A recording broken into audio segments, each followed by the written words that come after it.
Welcome to Take 5, your 5-minute inspirational message from Solid Rock Drogheda. My name's Nick Park, and over the last few weeks I've been teaching a series of messages called the Biblical Game of Thrones. Been looking at the kings of Israel and Judah, been looking at all the conniving, all the plotting, all the betrayals, the assassinations, the treachery that went on, downright murder, idolatry and disobedience to God, and interspersed among that a very few good kings. Now, when I read the books of 1 Kings, 2 Kings, 1 Chronicles, 2 Chronicles, it's always a little bit depressing to read because you can see things on the slide. Things are going downhill.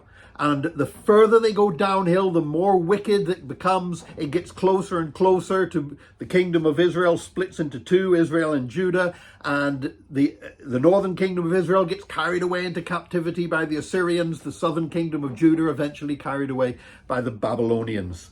And you can just see this looming disaster coming. But actually, you can see that even before they appointed the first king. And I want to just close this series out by just thinking about this whole period of the kings in ancient Israel. You see, the people of Israel had been warned not to appoint kings over themselves. In 1 Samuel chapter 8, this is with the prophet Samuel. So all the elders of Israel gathered together and came to Samuel at Ramah. They said to him, "You are old and your sons do not follow your ways. Now appoint a king to lead us, such as all the other nations have." Did you catch that? They wanted to be like the other nations. They had been chosen to be special. God had called them out to be his chosen people, to be different from the nations. But they want to be like the nations. But when they said, "Give us a king to lead us," this displeased Samuel, so he prayed to the Lord. And the Lord told him, "Listen to all the people are saying to you. It is not you they have rejected, but they have rejected me as their king, as they have done from the day I brought them up out of Egypt until this day, forsaking me and serving other gods, so they are doing to you. Now listen to them, but warn them solemnly, and let them know what this king who will reign over them will claim as his rights." And so Samuel did warn them. He said, these kings, you want a king? You're going to have kings who are going to exploit you. They're going to rip you off. They're going to lead you into defeat. They're going to force you into slavery. He predicted it all. He prophesied it all. And yet still they rejected God as king and tried to be like the nations round about them. And as a result of that, they picked Saul as king. After David and Solomon, the nation split. 10 tribes would be lost. Eventually the temple would be destroyed. The Ark of the Covenant taken away and lost forever. I think we can say that this whole idea of kingship within Israel failed as an experiment.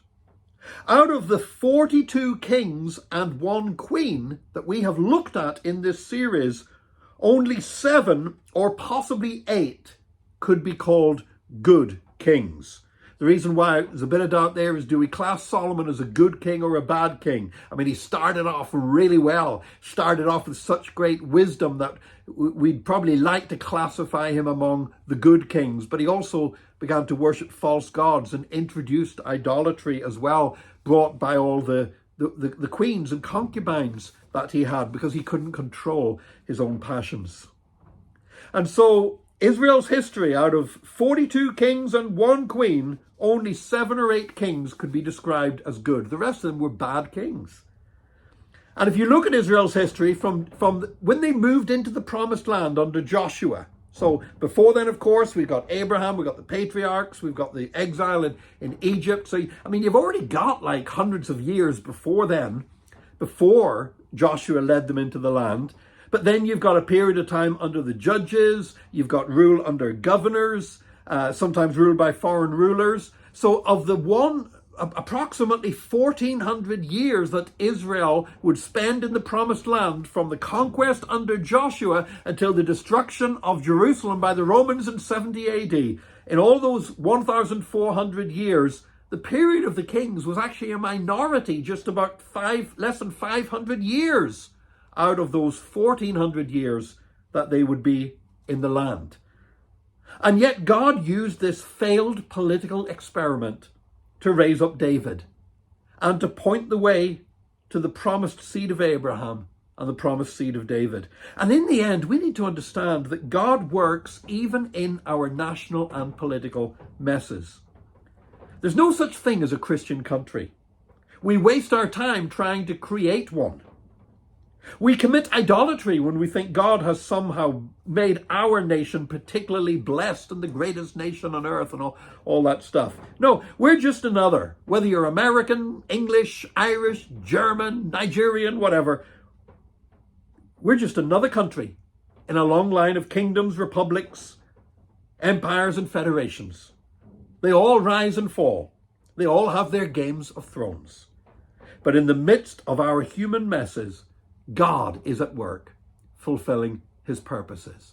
And so whatever you see happening around you, whatever you see happening in the government of your nation, whatever you see happening in the moral climate of your nation, remember, God is bringing his purposes to pass. Don't despair. Don't be downhearted, because it all leads to Jesus as the Lord of Lords and the King of Kings, who is coming back again to sit on the everlasting throne forever. May God bless you. Join us again tomorrow for another Take 5, your 5-minute inspirational message from Solid Rock Drogheda.